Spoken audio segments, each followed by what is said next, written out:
দাঁড়াও, আমি বুঝতে পেরেছি এরপরে কি হতে চলেছে। কি হতে চলেছে? তুমি চিরকালের মতো ছলনা করবে, আর তারপর আমাকে সত্যের পরিচয় দিতে হবে।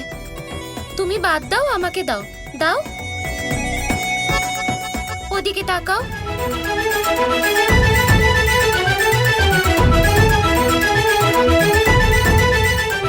বলো। এটা আর একবার ভেবে দেখো। ভেবে নিয়েছি।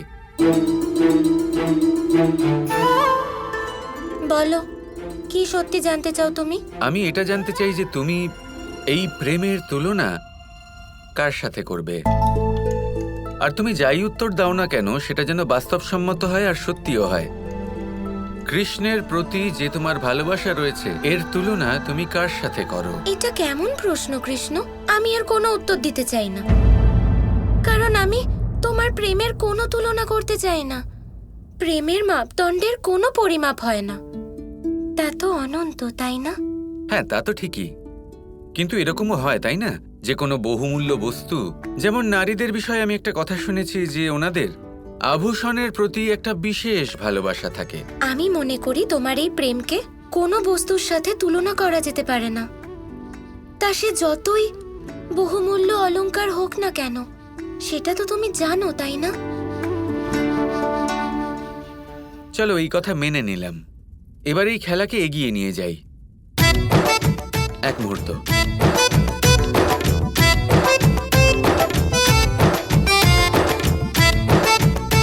বলো।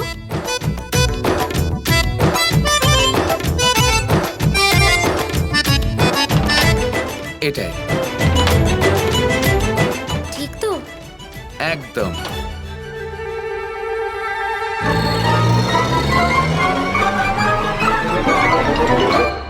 এটা তো ছলনা। আমি তো এটা এই হাতে রেখেছিলাম। হ্যাঁ, আর এই ছলনাও আমিই করেছি। তুমি যে কি বলো রাধা, আমি তো ওদিকে তাকিয়েছিলাম, আর এটা তো তোমার হাতে ছিল।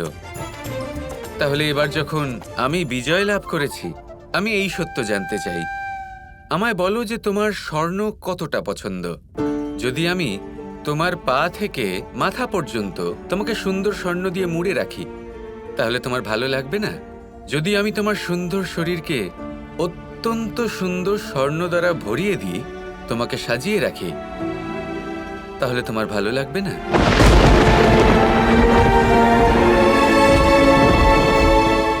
তুমি হৃদয়ে, তুমি প্রাণে। তুমি তো ভাবুক হয়ে গেলে কৃষ্ণ। আমি কি জানতে পারি যে তুমি কেন আমার কাছে এসব জানতে চাইছো? শুধু এটুকু জেনে রাখো যে এইভাবেই ভালোবাসার প্রশ্নের কিছু উত্তর থাকে, যা কখন আমাদের জন্য প্রেরণার উৎস হতে পারে আমরা কেউ বলতে পারি না।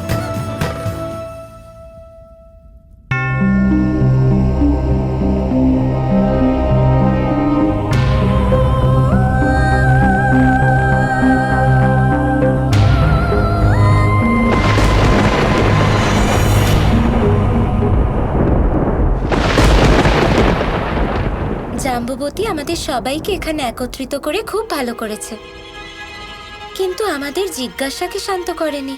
এবার আপনি বলুন জ্যেষ্ঠা। হ্যাঁ হ্যাঁ, আপনি যেন কি বলতে চাইছিলেন? এবার এই রহস্য ভেদ করেই ফেলুন। বলুন না, আপনি আমাদের কেন এখানে ডেকেছেন?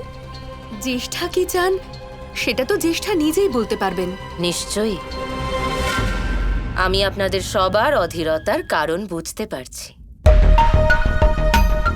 ক্ষমা করবেন, আমি আপনাদের অত্যাধিক সময় ব্যয় করালাম। অনেক সময় আগেকার কথা, যখন আমি দিন রাত কারোর প্রেমে ধ্যানমগ্ন ছিলাম। আমি আপনাদের বলে বোঝাতে পারবো না যে আমি সেই ব্যক্তিকে কতটা ভালোবাসতাম।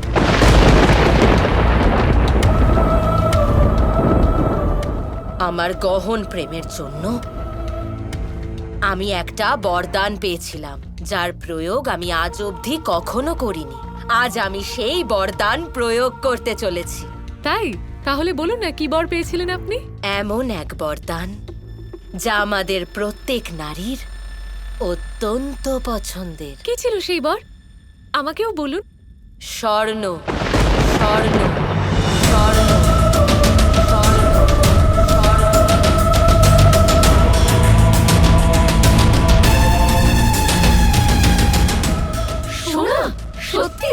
আমি অপার স্বর্ণ লাভের বরদান পেয়েছি, ধনলক্ষ্মীর বরদান পেয়েছি। তাই আপনারা যত সোনা চাইবেন ততটাই নিতে পারেন।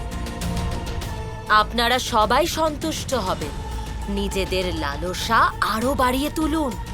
এবার আমরা সবাই মিলে আজ এই বরদান প্রয়োগ করব। সবার সাথে আমি সেই মন্ত্র উচ্চারণ করব। দেখা যাক আমার সেই বরদান সত্য প্রমাণিত হয় নাকি নয়। আপনার বর অবশ্যই সত্য প্রমাণিত হবে। জ্যেষ্ঠা, আমাদের এত সোনার কোনো প্রয়োজন নেই। আমাদের সবার কাছে নিজেদের অলংকার আছে, সেটাই যথেষ্ট। এটা কি বলছো রাধা? না চাইতেই তো আমাদের মনের ইচ্ছে পূর্ণ হতে চলেছে। হ্যাঁ, আর যদি জ্যেষ্ঠা দিদি আমাদের স্বর্ণ দিতে চান, তাহলে তার থেকে বেশি আনন্দের কথা আর কি হতে পারে? শ্রী রাধা, অলংকার লাভ করলে এমন কোন নারী আছে যে খুশি হন না, তাই না?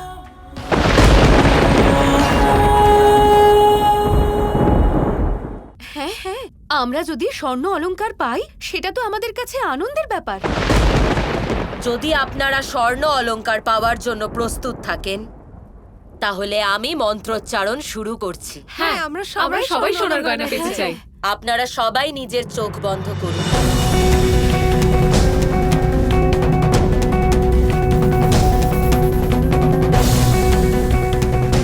এবং আপনারা যতটা স্বর্ণ কামনা করতে চাইছেন তা করুন।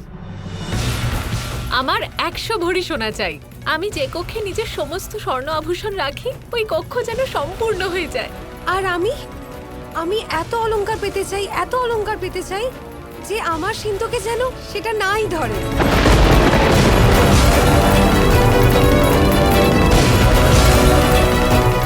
দেবী জাম্ববতী, এবার রাধার থেকেও ওর ইচ্ছেটা জেনে নিন। ও যদি সংকোচের কারণে কোনো স্বর্ণ না চাইতে পারে, আমার ভালো লাগবে না। রাধা, তুমিও কিছু একটা চেয়ে নাও না। আমরা সবাই চাই যাতে তুমিও সোনা পাও। রাধা, তুমি এই সুবর্ণ সুযোগ হারিয়ে ফেলবে। তোমার যতটা সোনা চাই চেয়ে নাও। হ্যাঁ রাধা, তোমার তো নিজের জন্য অবশ্যই সোনা চাওয়া উচিত। চেয়ে নাও।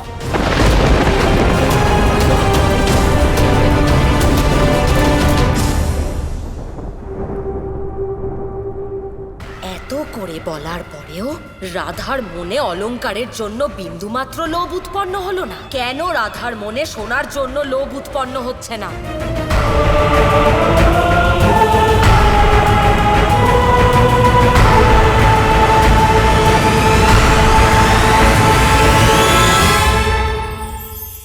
এবার এই পুরুষার্থের বিষয়ে আপনারা অবশ্যই শুনেছেন। মোক্ষ, চতুর্থ পুরুষার্থ। আপনারা কি জানেন এই মোক্ষ আসলে কি? ধর্ম, অর্থ, কামনার পালন করতে করতে মৃত্যু লাভ করা, এটাই কি মোক্ষ? না, মোক্ষ হলো সেটাই যা জন্ম এবং মৃত্যুর ঊর্ধ্বে। প্রত্যেক ব্যক্তি, প্রত্যেক জীবই সংসারে কোনো না কোনো বিশেষ প্রয়োজনে আসে।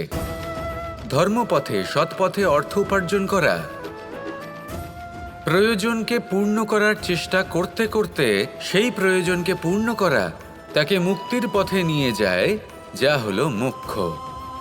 যদি এই মোক্ষ লাভ না হয়, তাহলে মানুষ জন্ম এবং মৃত্যুর এই চক্রে বারবার ফিরে আসবে। তাই নিঃস্বার্থভাবে সদ্ভাব নিয়ে কর্ম করুন, সকলকে ভালোবাসুন, আর আমার সাথে বলুন রাধা রাধা।